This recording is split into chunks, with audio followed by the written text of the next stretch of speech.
Hello friends, welcome back to the channel. I'm the GM Philosopher, and today we're talking about how to get honest feedback from D&D players so that you can make your games better. We all know that getting good feedback from our players helps us to become better game masters, dungeon masters when we're playing D&D or any other TTRPG. However, getting that feedback can sometimes be difficult. How do you do it? Well, I'm going to share my 6 tips with you today to help you crush it. So let's dive right in. The first tip I'm going to give you is that asking for feedback in post-game situations, just conversationally, like after the game, asking for feedback, it's more likely to yield canned answers. It's more likely to yield just kind of a pat on the back kind of thing. A lot of people would feel weird giving you constructive, like actual constructive criticism right after the game when everyone's picking up their stuff and getting ready to leave. So first of all, a lot of people make the mistake of thinking this is the best time to ask for such advice. However, it is not. And I'm going to kind of share what I think the best alternatives are. And that leads me to tip number 2.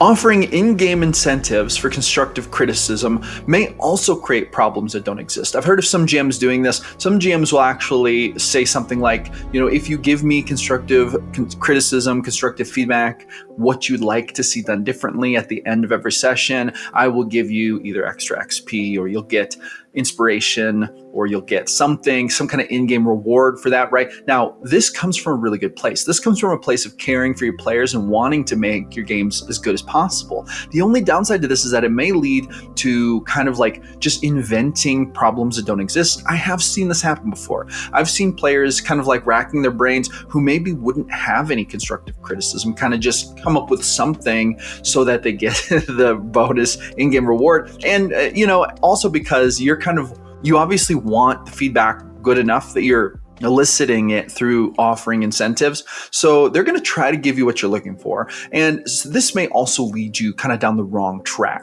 And this leads me to tip number 3, which is it is better to incorporate either in-game feedback mechanisms or non-personal requests for feedback. And let me explain what I mean by this. In my games, I've experimented and have had pretty good success with a method that I call the thumbs up, thumbs down method. And this basically leads me to tip number 4, which is going to be describing this method to you. But it goes like this. When a player is in a scene, I will generally set an egg timer to kind of time the scene. And I basically go around, I'll be like, all right, everyone, we're going to do 5-minute scenes, and I'll get my 5-minute egg timer out. And it's like, let's go around and everyone, because if everyone's doing different things and they're not together, then we'll basically go around and do egg timers. And I do this because I don't want to have one player basically taking up 30 minutes and then other players getting just 1 or 2 minutes to quickly tell me what they're doing if they're not together. So here's how the rule works. If I'm role-playing a scene with a player, right, and they're doing something, maybe they're in the middle of a conversation and that egg timer runs out, I'm like, oh, we're out of time, let's move on. We're going to basically cut from the scene. The players can give thumbs up if they want the scene to continue. And if I get 2 or more thumbs up from other players, in other words, they're not even in the scene, but they want to see that scene continue, they give me a thumbs up. So let's say, for example, that one of my players is in the middle of trying to flirt with, someone and then kind of get information out of them. Maybe they're trying to seduce them and, it's kind of a tense moment and there's some fun role play going on, or maybe it's a little comical, or maybe it's even scary or serious, whatever it is. And if we just cut away in the middle of it to go to the next person, the players are kind of like, oh man, so I give them a mechanism to tell me thumbs up, no, finish that scene, go for another 5 minutes. And basically that's what that basically means, is it means to reset the timer and keep going with that player. And then anyone can do this. And then the reverse is true. If we're going with a scene and it's just kind of nonsense, not going anywhere, they can start giving me thumbs down and we might skip that scene faster.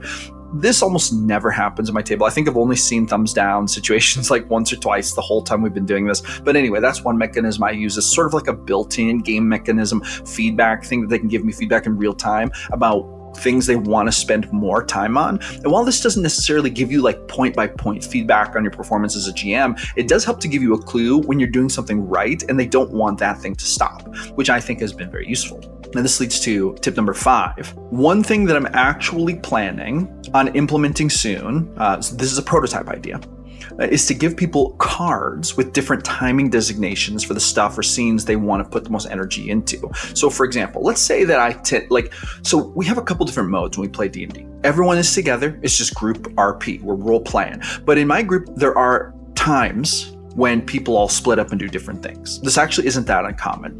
This is especially true of scenes that don't take place in like major story arc conclusions or whatever. A lot of times it'll be like one person's going to go investigate something, another person's going to go shopping, another person is taking someone out on a date, another person is going to go sneak around and try to like spy on a potential enemy, someone else is going to go duel someone at the tavern or gamble, so there's like a lot of things going on. So this I've been thinking about this for a while, and I'm even at the point where I'm starting to kind of design these cards.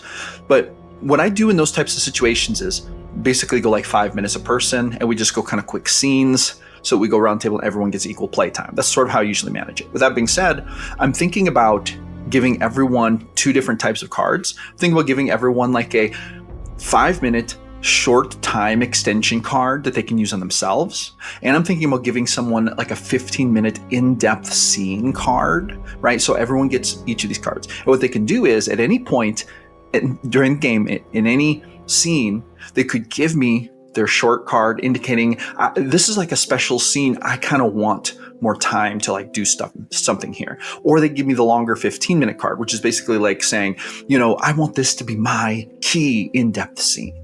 Right. So it's like they're kind of indicating to me what they want to do. And they might even communicate to me like what they're trying to accomplish, which that's usually pretty obvious. But the idea here is that sort of like the thumbs up or thumbs down method, but that's for like other people. You can give time to other people. This would be, I want to use this on myself because I want this scene that we're in right now to continue.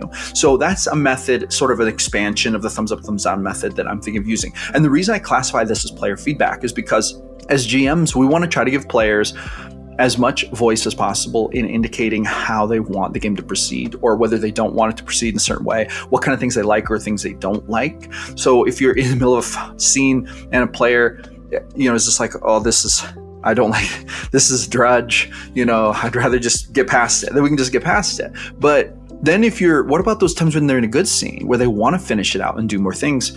Giving them, the other players, the means to like keep the scene going, or giving them the means to say, hey, I want this to be a key scene for me. Here's my card. I want to make this a key scene.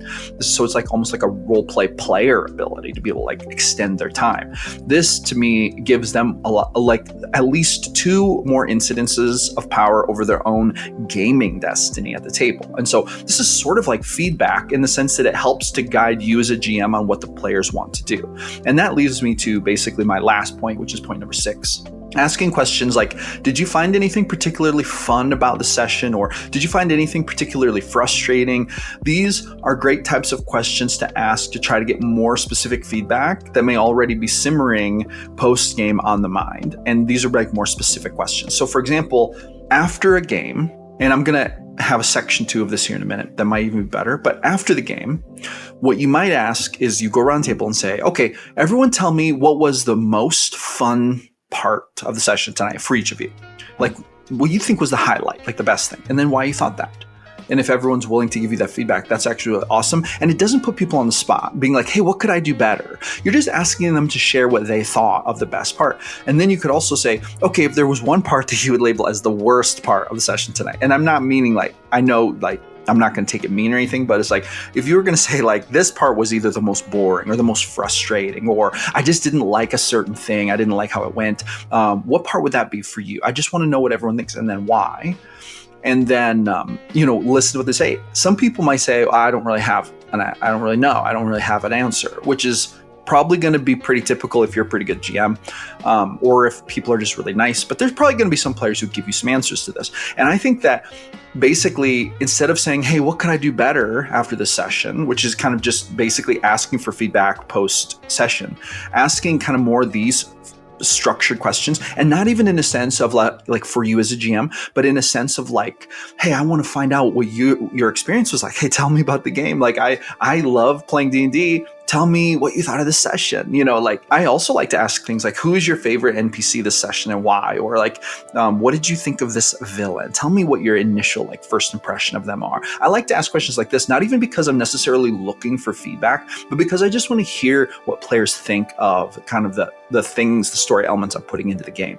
So if you can get a little more specific with it, this will help you to kind of gauge some feedback type things. And then another thing, which is kind of part 2 of this little segment, is you can also message your players away from the game. Give it a couple sessions to simmer, and then, or a couple days to simmer post session, and then maybe send your players a message or an email and say, hey, I'm just gathering some feedback. I'm making notes for the next session. I just want to ask your honest feedback on how it's going. What kind of things would you like to see more of in our campaign sessions? What kind of things do you kind of feel like you'd rather not see, that you'd rather maybe skip or avoid for moving forward, right? And you always want to frame it like, what kind of game do you want to play? Not so much a, hey, will you give me feedback and make me feel good or bad about the session? Like, make it about the players, and that will help you to get way more honest feedback.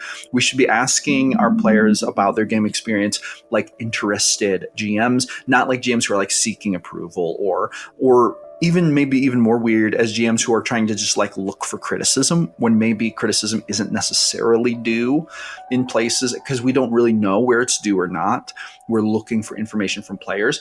And then once in a while, players are going to drop some big feedback on you that will really help you to kind of gauge better what you could be doing to provide a better game experience. And when you focus on those things, when they come up, that's when you have real opportunity for growth based on player feedback. So anyway, those are my two thoughts about this topic, how to get honest feedback from D&D players. And in my experience, this is kind of like the way I do it. Thank you so much for tuning in. Hey, I'm here almost every day creating videos about the best game in the world, D&D. So I will see you awesome people on the next one.